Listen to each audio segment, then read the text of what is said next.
As Russian forces reclaim small but strategic towns near Ukraine's border, a different kind of battle is taking shape, one that has nothing to do with tanks or territory.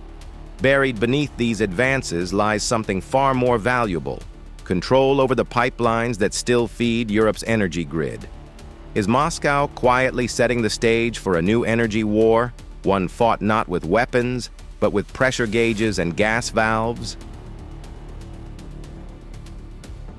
In April 2025, Russian forces reclaimed Sudzha, a small town in the Kursk region, which was once home to a critical gas metering station that processed over 100 million cubic meters of gas daily, about 20% of Russia's total exports to Europe.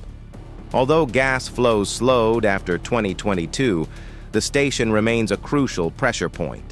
Its recapture gives Russia direct leverage over one of Europe's last remaining energy lifelines. But the true significance of Sudzha lies not in the town itself, but in what runs beneath it. The Urengoy-Pomary-Uzhgorod pipeline is the oldest and most vital route for Russian gas into Europe, running from Siberia through Ukraine to Slovakia. Although transit agreements ended in January 2025, small reverse flows to Hungary and Austria still persist.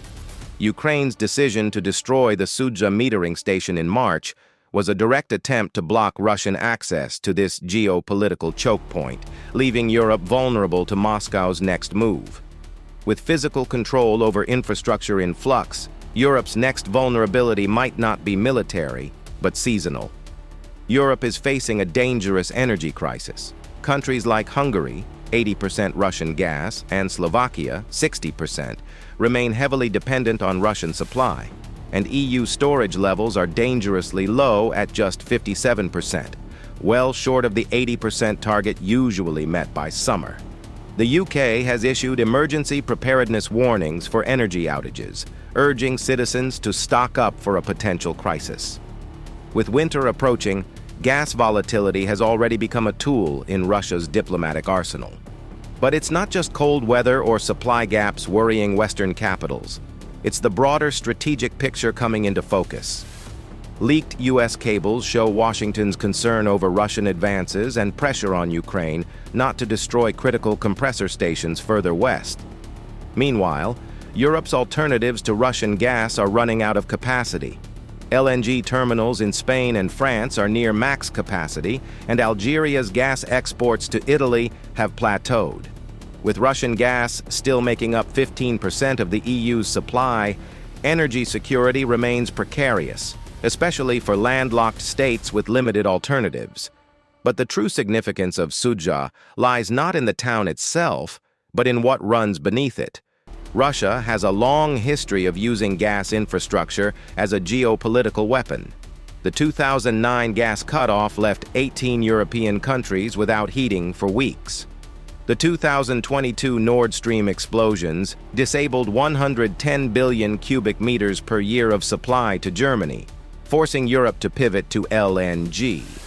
By reclaiming Sudzha and other key pipeline hubs, Russia doesn't need to restore gas flow. It just needs to control the valves. This infrastructure intimidation tactic is already fracturing EU unity.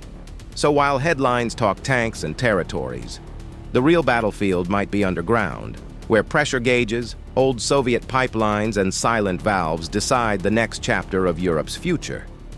Because in this war, control doesn't always look like occupation. Sometimes, it looks like a hand resting quietly on the switch. The question is, when winter hits, will Europe still be in control of the heat or just the panic? Is Russia preparing for another winter energy war, or has Europe already walked into the trap by leaving its pipelines exposed? Let us know what you think in the comments. Drop your thoughts below.